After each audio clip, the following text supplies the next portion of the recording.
My name is Nancy Guo. I'm a professor at West Virginia University. I founded SoSTOS to develop novel products for improving cancer diagnosis and treatment. So hold on a second. Can you, I need to share my screen. Sorry about the hassle. Okay. So do you all see my screen? Okay. Yeah, I'm sure that cancer has touched you or someone you know. 1 in 17 Americans will be diagnosed with lung cancer in their lifetime. And more than 2.2 million people in the world are diagnosed with lung cancer every year. Yet, oncologists are still unsure which patients will develop recurrence or metastasis, how a patient will respond to the available therapies, or how to avoid unnecessary treatment for a patient. SoSTOS develops gene assays to help oncologists determine the best treatments for cancer patients for improved outcomes. Non-smoking lung cancer is becoming more common. Non-small cell lung cancer accounts for 84% of lung cancer cases and 80% of lung cancer deaths.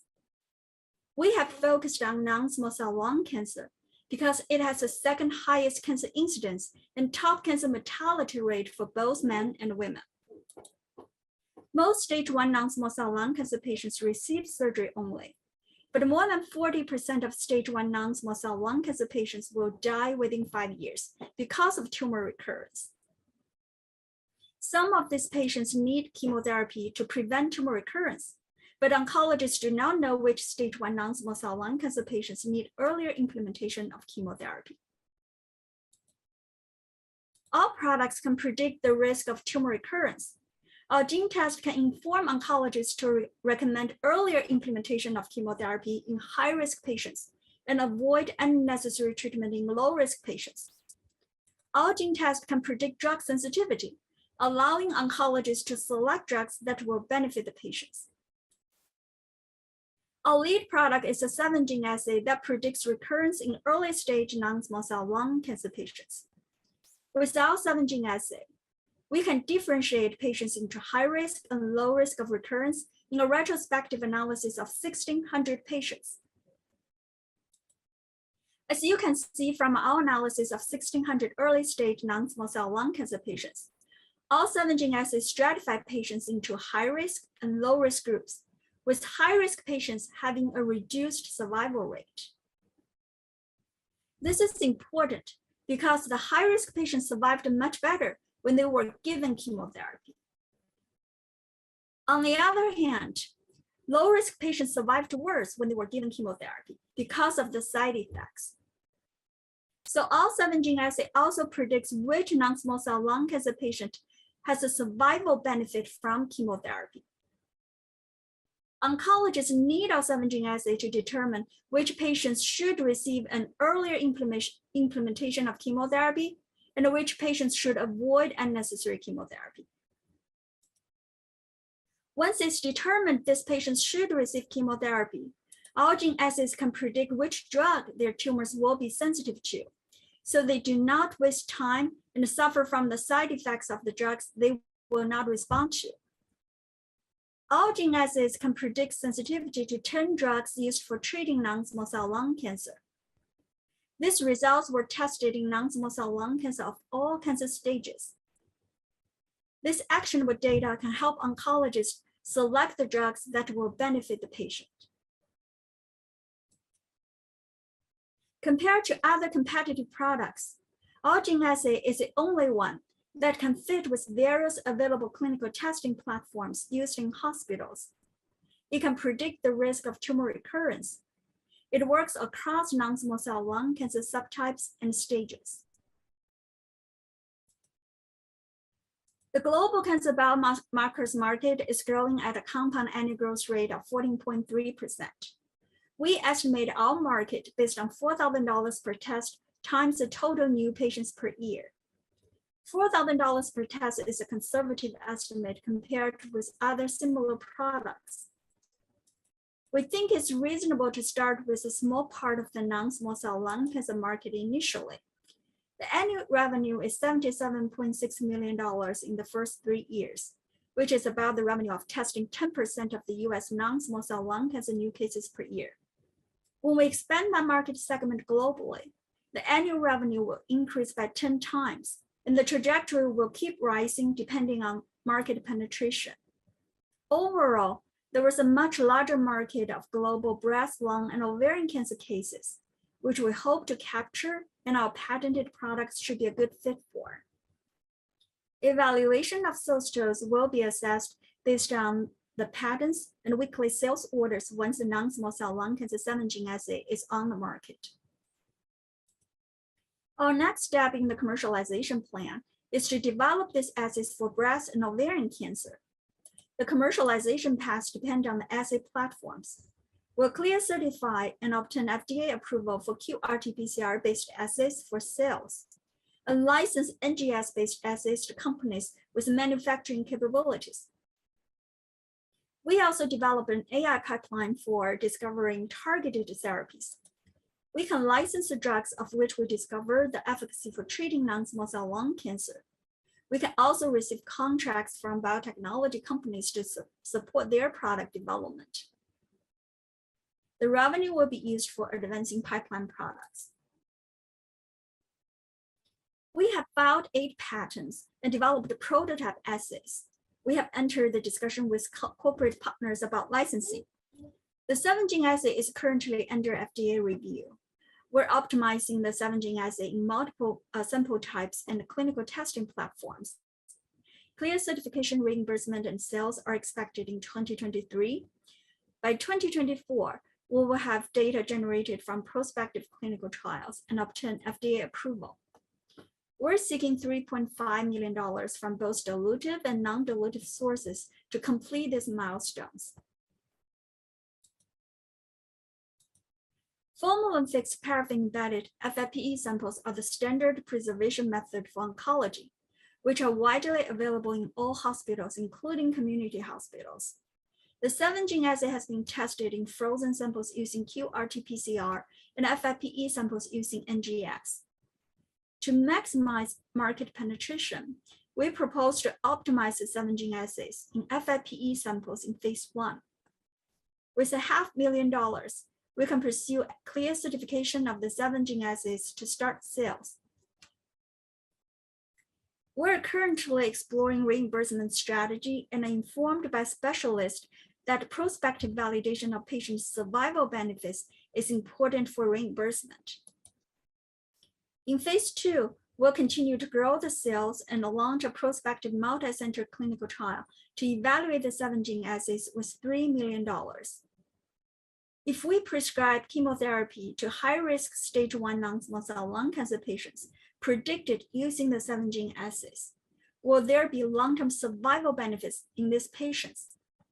If long-term survival benefits using the 7-gene assays are demonstrated in the prospective clinical trial, this will reduce 2/3 of the healthcare cost for payers by avoiding initial treatment failures, will enhance product adoption, and will support reimbursement.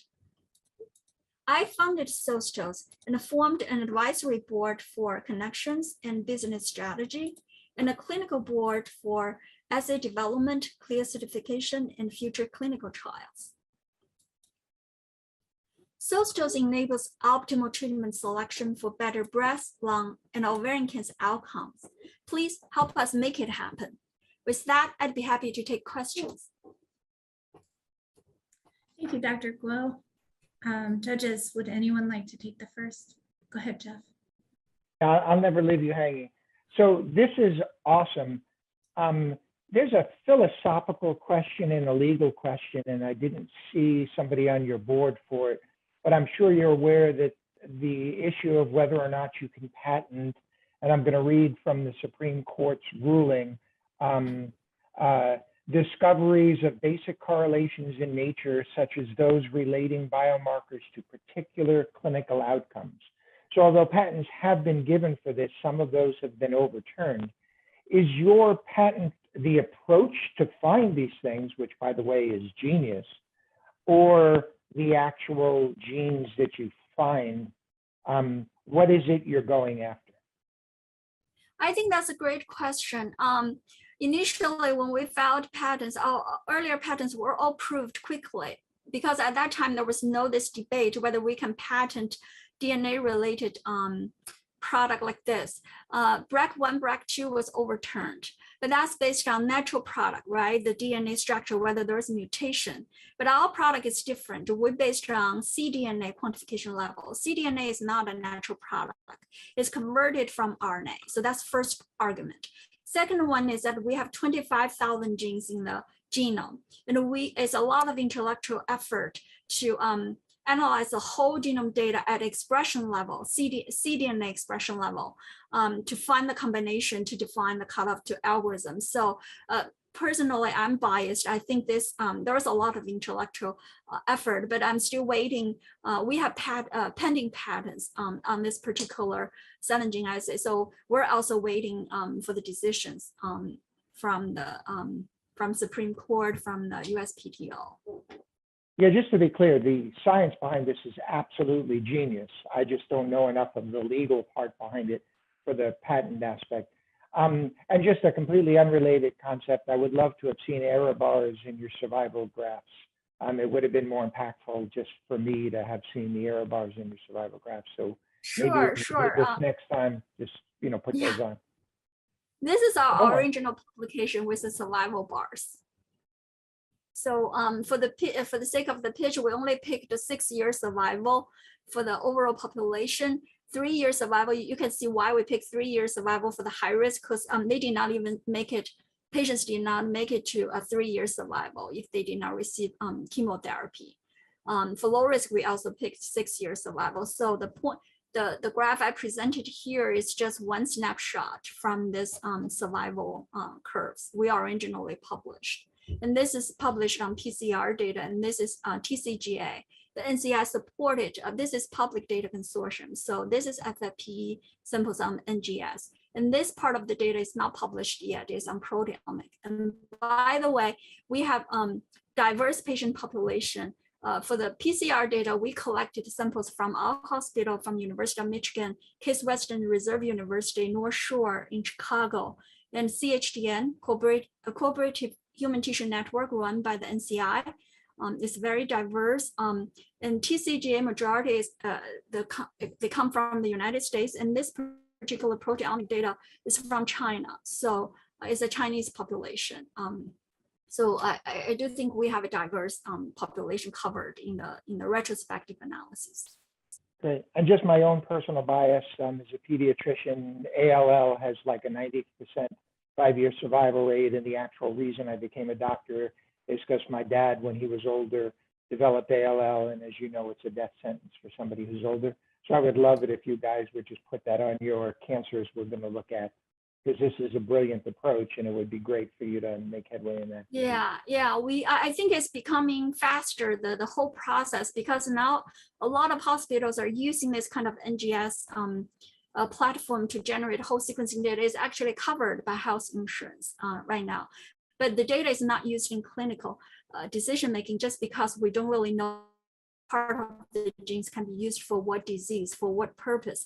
But with this technological advancement and availability of the data, I do think there's we're going to see more and more discoveries in this realm, just maybe in 5-10 years. Thank you. Mitzi, go ahead. I echo Jeff's comments about how important this work is. And so thank you for what you're doing and also for the presentation. I understand especially the need along the same lines as what he was talking about for really getting it right, for example, for ovarian cancer. But I couldn't help but think that you had kind of the top cancers, but you didn't include colon. So that was one question I had. And then my other question very quickly is there a pathway for you to partner with the pharmaceutical company that, with respect to a diagnostic and a chemo?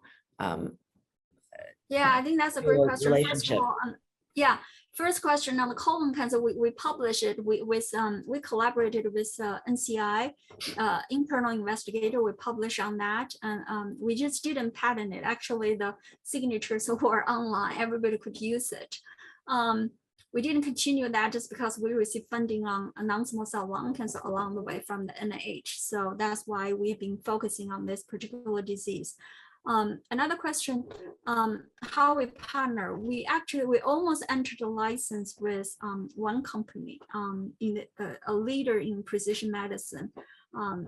They got they really wanted to patent it, but until March this year, and then in April they said no, they're going to change because they got a huge contract from the NCI. They're going to do all the sequencing for NCI clinical trials from now on. They don't have the bandwidth to take on this project, so it didn't happen. But now we just got another contract from another company in this field.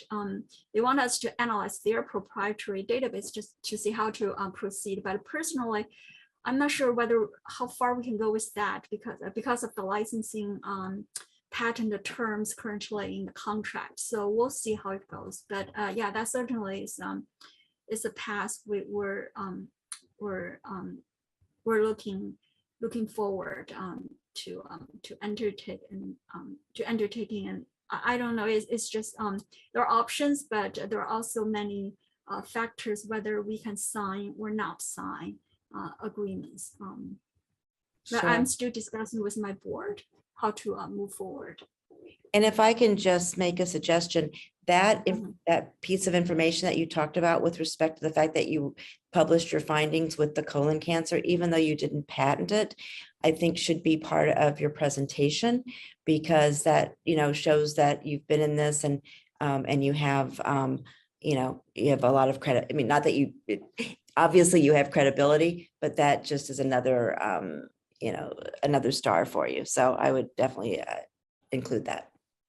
Thank you. Yeah, it's just once we publish it, we said okay, we lost the right to patent it. We said okay, then that's something good, right? If someone wants to continue, then they can. But to my knowledge, I think Genomic Health, who commercialize Oncotype for breast cancer, they've been doing a ton of work on colon cancer, and some other companies already developed some algorithms. So other people in this field are actually developing assays for that particular disease, for colon cancer, to benefit patients. So so we're not the only one, and other people are actually doing work to fill the gap. And that makes all the sense in the world. So thank you. Yeah, thanks. Any other questions from our judges today? Excuse me, I just want to say nice job, nice presentation. The only thing I was going to say on the partnering side was, it's not really a question, but obviously to Mitzi's point, a lot of the companies, both small and large pharmas, are always looking for ways to stratify patient population and identify better treatments, or enable that precision medicine. There is an FDA consortium where a lot of the companies sit, that companies like yourself can engage and have some of those discussions. So it might be worth kind of exploring those angles, to kind of, in addition to what you're discussing with your board. Yeah, I think that's a great suggestion. I learned a lot from previous people in this Equalize program. They all give us this recommendation. Connection is the key to everything. So definitely we're thinking, seeking more connections in this field, and also experts in regulatory, reimbursement, all that.